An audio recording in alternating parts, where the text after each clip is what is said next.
Бид солонгостойгоо монголчууд Бакиг гэдэг залуу ингээд монголчуудаа өөрөөсөө аюу хөрнүүлээд жоохон хандив цуглуулад тэгээд наашаа болоо бид нар болохоор амьд хүчмэл логс гэдэг авчихсан.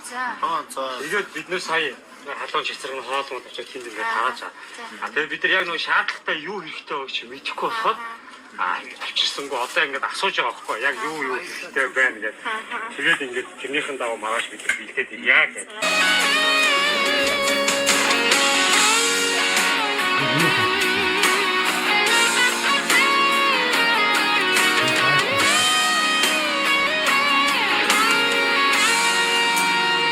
Бас ингээд садогт ажиллаж байгаа монголчууд маань бас ингээд энэ юунд тэмцэлд оролцож байгаа шүү манайхаа. За.